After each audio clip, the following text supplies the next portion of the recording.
Lindbergh Faria grava um videozinho. O cara que está suspenso no liminar Gilmar Mendes aqui no Supremo Tribunal Federal para exercer o mandato, já que ele foi condenado em segunda instância por improbidade administrativa. A acusação do senador Margarete é roubar dinheiro público da Prefeitura de Nova Iguaçu. E ele está aqui suspenso até hoje por uma liminar de um único ministro do Supremo, arrotando moralidade e inventando mais uma narrativa. Bolsonaro vai fugir, olha aqui o caminho para chegar, é rápido. Aí provoca o Ministério Público Federal, o senhor Paulo Gonet aceita a sugestão da assistência de acusação política do PT, submete ao ministro Alexandre de Moraes. Eu estou vendo aqui na imprensa, pelo menos hoje, que vão botar um porteiro agora da Polícia Federal na casa dele para revistar quem entra, quem sai e monitorá-lo com medo de fuga. Quer dizer, eles ultrapassaram há muito tempo o limite do uso da máquina pública para perseguir quem eles querem, submetem a uma humilhação uma pessoa correta, honesta, acusam de tudo menos de ser corrupto. Não adianta querer manchar a imagem dele com isso, que não consegue, porque as provas, né, saltam aos olhos e os fatos se impõem, mas só para fazer esse registro. Que crime que Bolsonaro cometeu para estar em prisão domiciliar, para estar inelegível, e agora o absurdo, uma verdadeira invasão ao domicílio, querendo que a polícia fique dentro da casa do presidente Bolsonaro. Existe isso? Existe precedente? Acabou de sair na CNN agora que a Polícia Federal acabou de pedir ao ministro Alexandre de Moraes que permita que uma equipe da polícia dentro da casa do ex-presidente Bolsonaro para garantir o cumprimento da prisão domiciliar e evitar fuga. Vejam, senhores e senhoras, o absurdo que chegou a esse país. Nosso tráfico de drogas rolando à solta, nossa juventude se perdendo nas drogas. E a polícia, em vez de fazer o seu papel, indo atrás de bandidos, está atrás de alguém. Quero que peguem o Código Penal e me apontem que crime que Bolsonaro cometeu.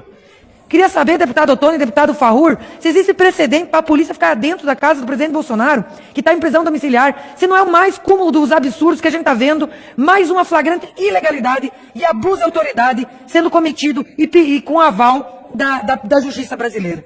É uma vergonha que está acontecendo nesse país, onde não existe mais justiça. O que existe é perseguição. A justiça, em vez de estar cumprindo a lei com uma série de processos que estão no Supremo, só se faz querer fazer política e querer perseguir a direita e agora o ex-presidente Bolsonaro por um crime que não existe.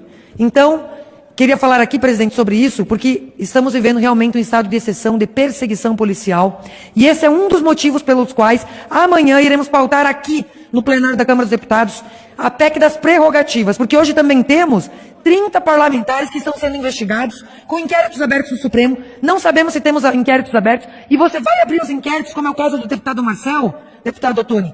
Ele está na tribuna fazendo um discurso.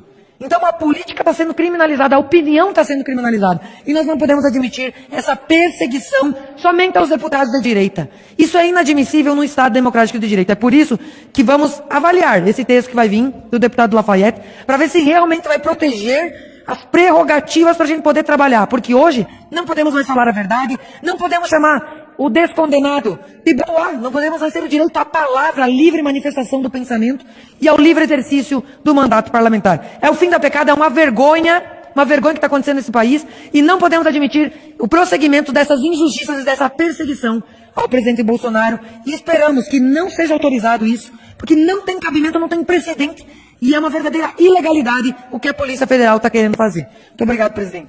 Trazendo a informação que o ministro do Supremo Tribunal Federal, Alexandre de Moraes, ordenou que a Polícia Penal do Distrito Federal passe a monitorar em tempo integral o ex-presidente Jair Bolsonaro, que cumpre prisão domiciliar. Segundo a decisão, equipes devem realizar vigilância em tempo real do endereço residencial de Bolsonaro. O ministro destacou que o monitoramento deve ser feito de forma discreta, sem exposição indevida, inclusive midiática, e sem adotar medidas que perturbem a vizinhança. Na segunda-feira, a Procuradoria-Geral da República já havia opinado a favor do monitoramento integral de Bolsonaro, citando risco de fuga. E também ontem, a Polícia Federal pediu ao Supremo o reforço policial na casa de Bolsonaro por considerar risco de fuga e refúgio na Embaixada dos Estados Unidos. O ofício é assinado por André Rodrigues, diretor-geral da Polícia Federal, e foi elaborado depois de um pedido do deputado Lindbergh Farias. Adalberto, Piotr, muito boa noite, seja bem-vindo, Piotr. A gente abre o programa com essa decisão do ministro Alexandre de Moraes, e agora há pouco, alguns poucos minutos atrás dessa ordem de reforço de policiamento na casa de Jair Bolsonaro. Agora, o interessante e o curioso é que ela foi provocada por um pedido do deputado Lindenberg Farias, que acionou a Polícia Federal, e aí André Rodrigues, diretor da PF, então pediu, por meio de um ofício, para que o ministro Alexandre de Moraes reforçasse esse policiamento e, pasme, possível risco de fuga. A informação de que a Polícia Federal tinha é que Bolsonaro poderia fugir para a Embaixada dos Estados Unidos, que fica a cerca de 10 minutos da casa dele, onde hoje ele cumpre prisão domiciliar. Piotr, muito boa noite. Boa noite, Paula. Boa noite, Augusto. Boa noite, Caute, Silvia, a todos que nos acompanham.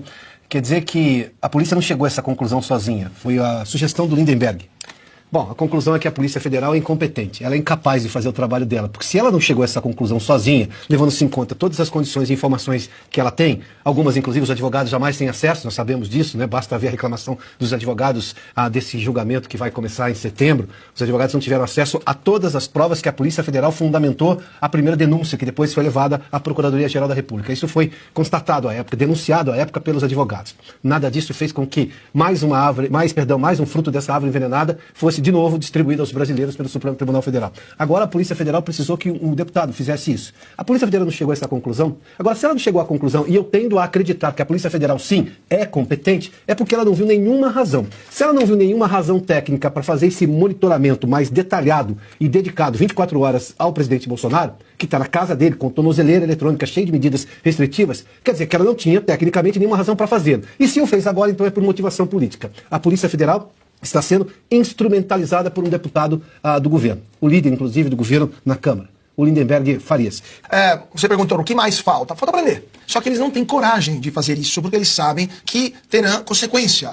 Uma eventual decisão de prisão, uma ordem de prisão contra Jair Bolsonaro terá consequências. As consequências virão dos Estados Unidos, que não vão tolerar mais um abuso contra o ex-presidente da República, mais uma atuação política de um judiciário que se tornou a única forma de existência de um governo que já faliu e que agora tenta uma vingança contra o candidato capaz de derrotar o presidente Lula nas urnas em 2026. Tentar tirar ele do jogo até do ponto de vista físico. Agora, eles não tiveram a coragem de decretar a prisão, mas fizeram tudo para que pareça, tenha sabor, tenha cheiro, tenha assim, uma amostra daquilo que será uma prisão, que será decretada nas próximas semanas, nos próximos meses, quando eles tomarão coragem, que claramente faltou nesse episódio. Agora, o mais grave onde já se viu uma prisão domiciliar que foi reforçada, vamos dizer assim, uma não prisão total, prisão efetiva, né? Uma quase prisão decretada sob pedido de um parlamentar. E não sob pedido do Procurador-Geral da República, ou de provas, ou de condições, situações contundentes. Agora são os parlamentares que, com os embargos auriculares, né, que vão lá e falam na orelha do ministro, decidem uma operação ou não da polícia, aplicação de sanções mais duras contra um ex-presidente da República, e a gente acha tudo isso normal, desde que o senador pelo Amapá, Randolfo Rodrigues, basicamente tinha uma linha direta com o Supremo durante o governo Bolsonaro, e tudo aquilo que o governo fazia, ele ia lá, dava uma ligadinha, às vezes não precisava nem mandar um despacho, e o Supremo já enviava uma liminar para bloquear tudo aquilo que era de desagrado do Randolfo Rodrigues. Agora temos o Lindenberg Farias.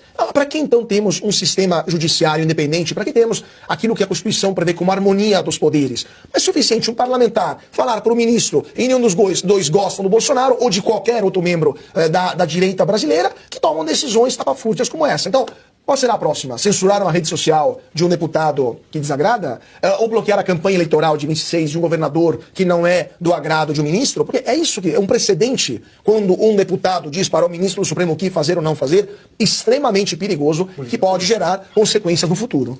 Augusto Nunes, muito boa noite, seja bem-vindo. Augusto, só para a gente esclarecer, ainda está em aberto a análise do suposto descumprimento das cautelares por parte do ministro Alexandre de Moraes. Não é sobre isso a decisão que saiu agora há pouco. Vale reforçar que a PGR, a Procuradoria-Geral da República, ainda precisa se manifestar sobre aqueles esclarecimentos, aquelas justificativas que foram apresentadas pelos advogados de Jair Bolsonaro acerca do suposto descumprimento das cautelares e aquele risco de fuga e aquela minuta que nós conversamos pedindo asilo na Argentina. Essa é uma outra questão, ainda o Ministério Público precisa se manifestar, tem prazo até amanhã para que o PGR se manifeste e também o ministro Alexandre de Moraes. Essa é uma decisão ensejada ali pelo deputado Lindenberg Farias e pela Polícia Federal que o ministro hoje, né, se manifestou. Já o Sérgio Cabral, condenado a mais de 300 anos, pode ficar sugerindo qual é a série que você deve ver, o filme do momento e tal. E vai mudando conforme a legislatura. Era o Ranulf, agora é o Lindbergh. Aí é o seguinte, né? No Brasil, é o faroeste brasileiro. Né? O bandido é que vigia, agora que a vigilância total sobre um homem que não fez nada que tenha sido provado. Até agora ele é vítima de um atentado e quase morreu e enfrenta sequelas aí até agora. Aí é o seguinte, eu não entendo por que o Lindbergh está assustado com a convivência com o bandido, já que ele vive com a Gleisi Hoffmann. São casados, quer dizer, eu sou casado com um caso de polícia e estou preocupado com o outro e mobilizo a polícia. Porque 2 casos de polícia no Brasil, você soma, eles ganham o direito de mandar vigiar os outros. Esses, num país normal, os 2 é que já estariam sendo vigiados por carcereiros, não pela polícia, já estariam presos. O casal, Gleisi e Lindbergh, eles querem vigilância total com o Bolsonaro. Tá certo. Bolsonaro é culpado por tudo, até pelo casamento deles. Pois é, deixa eu trazer aqui mais um trecho da decisão do Moraes de hoje, Piotr. Ele diz o seguinte, que foram renovados o risco de fuga, aspas, revelam-se